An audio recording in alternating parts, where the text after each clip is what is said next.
Hey, bonjour les maîtres. Je vous l'ai écrit, mais je voulais vous le souhaiter de vive voix aussi. Bonne année 2019. Je vous souhaite la santé et tout ce qu'il y a de meilleur, dont une relation en parfait équilibre avec Pitou, qui est ma mission de vie de vous aider à l'atteindre. Alors j'espère que vous avez passé de très joyeuses fêtes. Moi, pendant les fêtes, les maîtres, j'ai eu plein de belles conversations. J'ai rencontré de nouveaux maîtres conscients aussi. C'était fantastique. Puis j'ai eu à quelques occasions l'occasion d'entendre ouais, mais pour toi, Stéphane, c'est facile et ton chien t'écoute tout le temps. Ça me fait bien rire aussi. Écoutez la petite Luna qui s'en vient en trombe. Hein? Hey, salut Luna! Tu dis-tu bonjour? Tu viens-tu montrer que t'as agressé pendant les fêtes? Non, on est correct, notre manteau le cache. Fait que comme je vous disais, les maîtres, on me disait, ouais, c'est facile, toi, Luna t'écoute tout le temps. Mais Luna écoute tout le temps. Écoutez, Luna, c'est, pour ceux qui me connaissent moins, c'est un petit lévrier, comme on dirait ici, pur bâtard. C'est un chien de plage, dans le fond, du Costa Rica, qu'on a adopté, puis qu'on a réussi à ramener ici là, par l'entremise d'une madame qui récupère les chiens de la rue là-bas.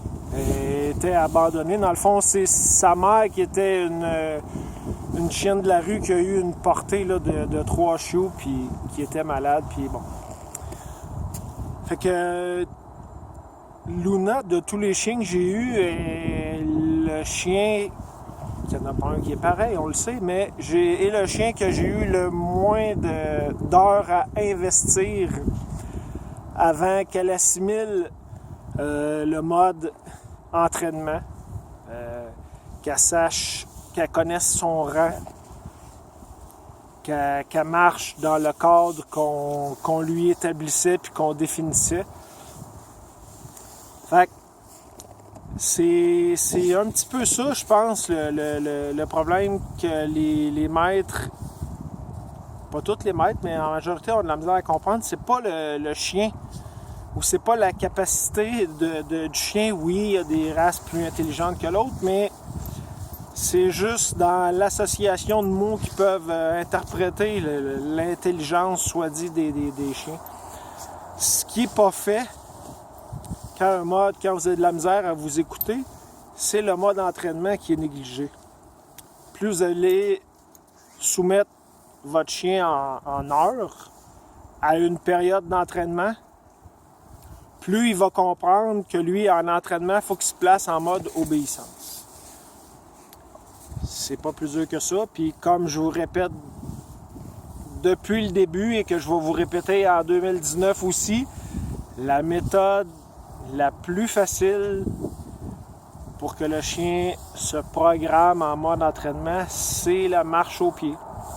Je vois encore beaucoup trop de propriétaires de chiens qui m'écrivent ou qui me parlent dans la rue, qui me disent « Je comprends pas pourquoi ils n'écoutent pas encore, ça fait tant de semaines, tant de mois que j'essaie de montrer, mais il ne comprend pas ces mouvements-là ou cet ordre-là. » ou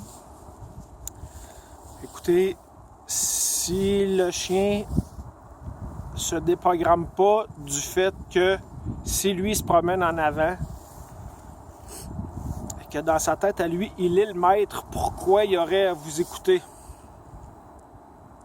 Les chiens sont des animaux de meute, puis peu importe la meute ou dans la gang de chiens où vous allez arriver, que vous allez lâcher votre chien, en dedans de 5 minutes, il va connaître son rang.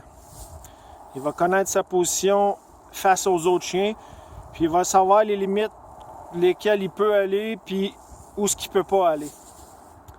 Dans vos foyers, chacun chez vous, c'est la même chose qu'il faut que vous établissiez en devenant le maître et en lui faisant comprendre ça au début. Puis ça, c'est... aucune violence, il n'y a aucun criage, il n'y a aucune tape. Je vous le dis, seulement la marche au pied. Même si vous aviez juste un exercice à faire, pour le reste du temps que vous avez le chien, si vous faites juste la marche au pied, je vous garantis qu'en dedans d'1 mois, il perd juste avec ça la moitié des mauvais comportements qu'il a. À cette heure, vous savez que s'il ne fait pas d'exercice, puis sa lacune, c'est qu'il y a un surplus d'énergie à cause de l'exercice, c'est pas pareil. Moi, je parle juste du fait d'obéissance.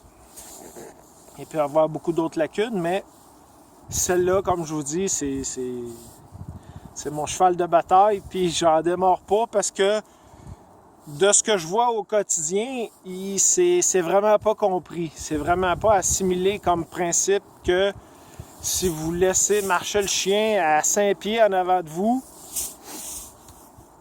puis que vous me demandez après ou vous m'écrivez après pourquoi que il va sauter sur tout le monde, ou il jappe après les gens, ou peu importe le mauvais comportement qu'il y a, qui peut en avoir une dizaine, ben vous placez votre chien en le laissant aller comme ça en avant de vous en mode mâle alpha de la meute, maître de la meute. Donc lui, il est en mode protection. Tout ce qu'il fait, dans le fond, c'est pour vous rendre service, puis c'est même pas pour être déplaisant. C'est parce que lui, dans la méthode que vous avez employée, il est le chef de meute, puis il doit diriger la meute, puis ouvrir le chemin. Fait que c'est normal qu'il va aller à essayer de tasser tous les obstacles qu'il peut rencontrer sur son chemin pour vous faire le chemin. Fait que quand vous le corrigez après, que vous le ramenez ou vous le chicanez, lui, il ne comprend pas. Il a juste fait la job qui a interprété le rôle que vous lui donniez. Fait que on commence avec ça, les maîtres. Fait que ceux qui ont des questions, laissez vos commentaires sous la vidéo. Vous pouvez m'appeler. Mon numéro de téléphone est sur ma page encore. Ça va me faire plaisir. Et pour 2019, ce que je nous souhaite, c'est une belle interaction, puis de faire grandir encore plus la communauté pour donner encore plus de trucs, puis pour que tout le monde soit le plus possible dans une relation d'équilibre parfaite avec son pitou, pour que quand on se rencontre, que tout le monde soit en parfaite harmonie. Fait que là-dessus, je vous aime les maîtres, je vous dis bonne semaine et à la prochaine. Bye bye.